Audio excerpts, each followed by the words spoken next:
tell you what I need. Right, yeah. I really need China, China, China, China, China, China, China. I really need China, China, China.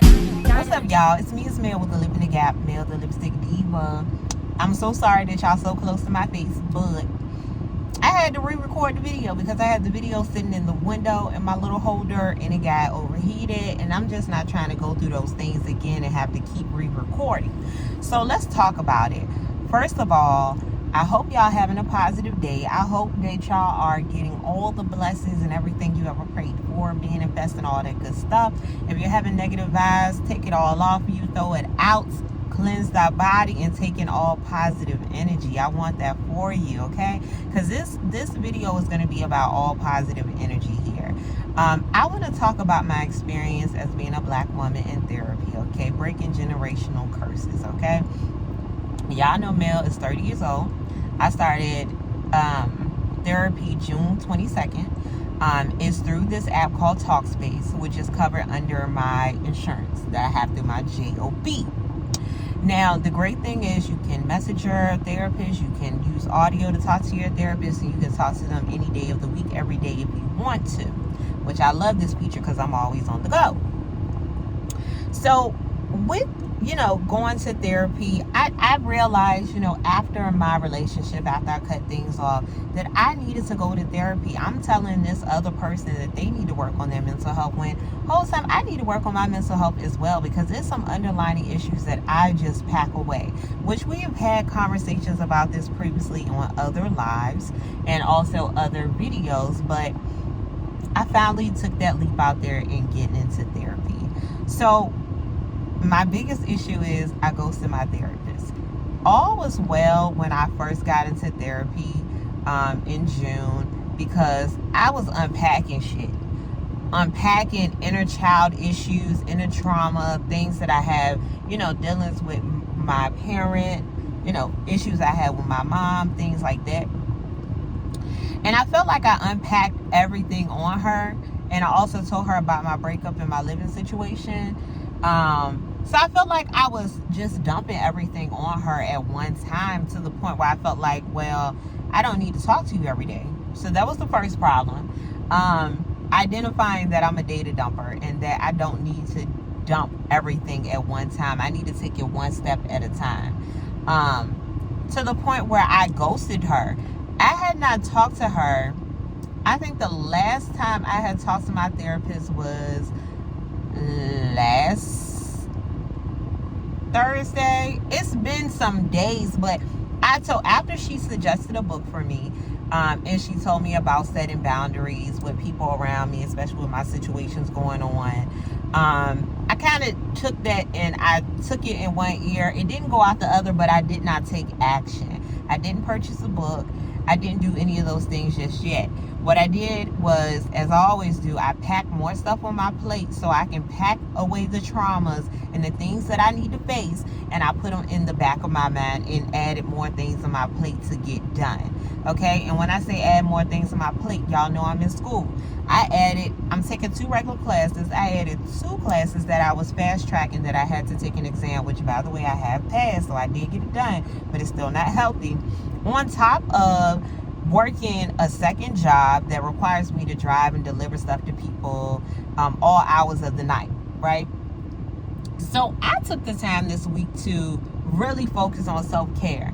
Even though I have to work my full time, I took a step back from my second job and didn't work it at all. Of course, I would love to have that extra money, but at this time, my mental health cannot handle it. I found myself in a tizzy yesterday, being in anger, I wasn't even angry. I was more so just drained. Like, I felt like my energy, I allowed people to rob me of my energy, okay? And what I did to combat that, instead of doing a cleansing bath like I normally do, I did an egg cleansing. If you're not privy to that, you can look it up. But if you're not interested, cool. But I had to do what I had to do to get rid of the negative energies and get all those negative vibes off me, so I can be back on a positive note like I am today. So the thing I like about my therapist, she reached out to me on Tuesday, and you know, pretty much just saying, hey, you know, how's everything going? Did you get the book? And I'm closing out the check because I haven't heard from you, and I don't want you to be charged, you know, a copay for something that you're not using or whatever. So, and I listened to that message today.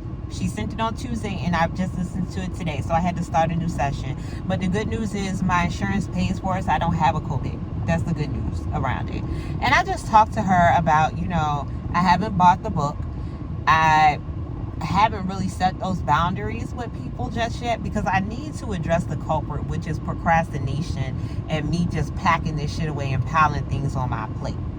So I asked her, you know, what kind of exercises can I, and I know y'all say, you know, when you go to therapy, it's like a private thing. I mean, I'm not going to tell y'all everything I talk about in therapy, but this was just basic to me because I think that it's real life. I don't think enough people come out and say what, you know, some basic stuff they talk about in therapy or what you just go through as a young black female. You feel me? Or, you know, and I don't want to be biased, but I only can speak to what I know about. So for anybody else, any woman that is in therapy, I commend you because as women, we need therapy, especially when you're a millennium, just of things that you may have endured. And I'm not saying it's everybody, but man, black women, if you're trying to break those generational curses, take heed and take advantage of therapy, especially if it's offered through your insurance. See what they have to offer to you, because I didn't even know this was an option. I knew that my job offered 10 free sessions to a therapist, and then also I knew that I could go to a therapist's office and pay a copay. But the fact that I can text and audio and video and call my therapist any time of the week, during her working hours, of course, and just say what my day-to-day looks like, that's amazing to me. I'm identifying that I need to start breaking things up in pieces instead of trying to attack things at one time. That's the first thing I need to learn how to do, and hopefully she's able to help me through with some type of exercise to help me so I can then go forward with doing my shadow work and addressing my inner child and being able to face those traumas and move on from them so I can love again, so I can have a family and properly love my family that I create, my children and my husband in the future. That's my end goal for therapy, is just being able to do that inner work, being able to identify exercises that I can do that will help me get on, I ain't gonna say a straight and narrow because we all fall down, we all have opportunities and obstacles, right? But I just need something that will help me get on my way. I do want to conclude because I'm going to come back here often to talk to you about my experience with therapy, but I want to conclude this with, you know, with something I said to one of my specialists today when I had a one-on-one with them. Stop getting so angry at yourself for things that you cannot control right then. When someone is helping you or giving you suggestions, you can either take the suggestion and run, or you can take from it what you want, or you can take it in one ear and out the other. But don't you dare beat yourself up at all, okay? Don't you dare beat yourself up about something that you can't change right then. All you can do is continue to work at whatever it is and get better, okay? I want you to keep fighting. I use the analogy of Muhammad Ali. Do you think that Muhammad Ali got in the ring the first time and was able to knock somebody out? Now, granted, y'all know y'all gonna get in the comments like, yeah, he was male. But regardless of anything, he still had to perfect his craft by continuously going in, challenging himself, going through trials and tribulations. Ain't none of us perfect. Ain't nothing gonna ever be 100%. Don't be hard on yourself. Take every day one step at a time and take your mental health serious. Especially my ladies that may be pregnant, just had babies, planning on having babies. Postpartum ain't no joke. You have to take care of yourself. You have to be able to withstand that storm. The storm will knock your ass over. Trust and believe. If you wear yourself out and let everybody take your energy, the storm is going to knock your ass out because you have nothing else to fight with. Don't let nobody be an energy vampire on you, baby. Go home. Take them clothes off that you had on at work. Throw them in the dirty clothes. Throw them in the laundry room. Get that shit out your room.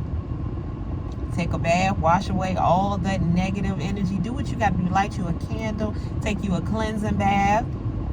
Do what you got to do.